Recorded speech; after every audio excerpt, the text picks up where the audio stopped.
Welcome back. House Republicans are planning to deliver articles of impeachment on Wednesday to try and oust Department of Homeland Security Secretary Alejandro Mayorkas, accusing him of failure to enforce our country's immigration laws.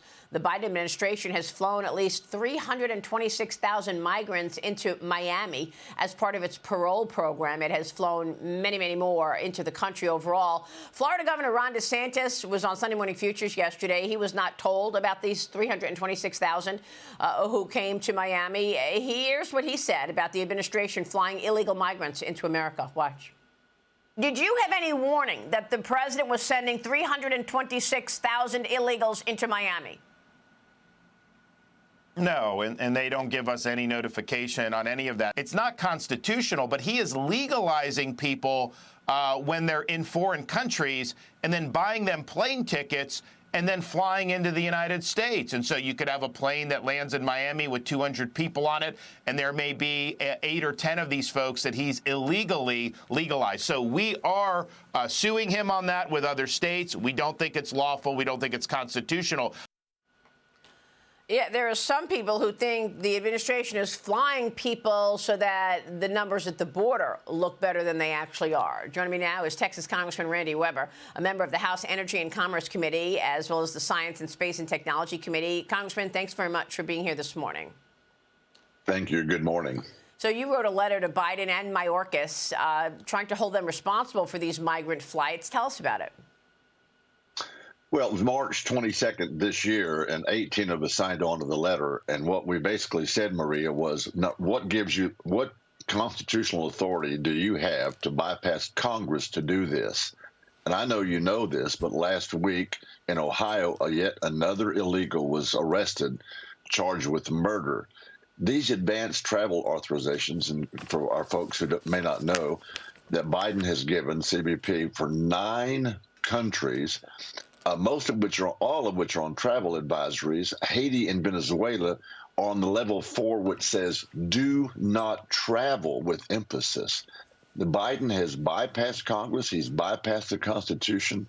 And as the Florida Governor Ron DeSantis said, they're sending people into our country illegally just so they don't have to cross the border. And who's paying? American taxpayers. There was another killing again in Ohio, as I mentioned. How many Americans have to die before we get Mayorkas out of office? Well, this is quite astounding, sir. I mean, look, Ron DeSantis yesterday told me he had no information whatsoever about this flight coming in with 326,000 people, all these flights coming in, and they went directly to Miami. Where else is Biden sending people? How many people would you say overall is this administration flying into the country in various states? You know, it's hard to know. The interesting part of this, Maria, is that they want to tell Texas what we cannot do to protect our own border that they're not protecting, but we can't get information from them on anything. They've not responded to our letter. The House, as you pointed out, rightfully so, has sent impeachment over to the Senate. Mike Johnson's doing a good job there.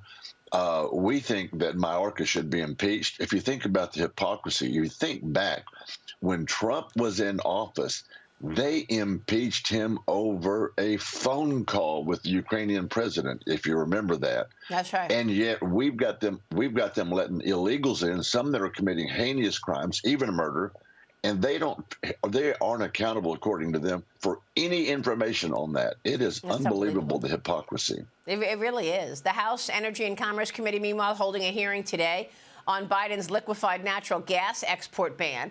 Committee Chair Kathy McMorris Rodgers calling the ban a political decision that hurts our economy and jobs and undermines our allies abroad. This meeting will be in Port Arthur, Texas, where an LNG facility just broke ground and would bring more than 6,000 jobs to the community, Congressman. So it's not just that he's trying to send in all these illegals potentially to impact the census and congressional districts, but he's also putting this policy down in place, which has actually become not just an economic issue, but a national security one as well. Well, absolutely. That's my district. We're the first 4 coastal counties coming from Louisiana, 7 ports. We have 3 LNG plants, soon to be 4. Port Arthur LNG has gone through phase 1. They're now getting ready to go on phase 2. And when Biden put a halt on everything, it not only hurts jobs over here, Maria, but think about this. There are nations across this world that would rather be buying America's LNG than dealing with Russia or anybody else. And so he's hampering jobs, he's killing exports, and he's hurting other nations, which is absolutely contributing to global insecurity based on America's weakness as viewed through Biden. Wow. Liz Peek, jump in here. Yeah, good morning, Congressman. It also is the case that LNG exports from the United States helps the climate because you're helping China to divert away from burning coal. So, it is incomprehensible to me that this administration is going to continue to block these plants. We have 86 years supply of natural gas in this country. We are sending natural gas exports to China, South Korea, and Japan, with whom all three of those countries we have a very big trade deficit. So it's very instrumental in helping our balance of payment situation. And the biggest competitors, as you point out, are Russia and Qatar. So what in the world is the argument for not exporting LNG? There is nothing except virtue signaling by this climate-obsessed White House. Or am I wrong? Is there any other possible explanation? Well, Liz, you're absolutely right on track with that number, but don't forget this is an election year. He's pandering to his base. There's a new religion out there, I say.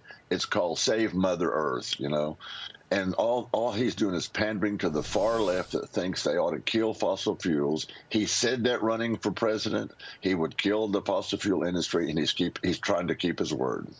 All right, we will leave it there. Congressman, this is all just astounding. It really is. Thanks very much for being here. It is.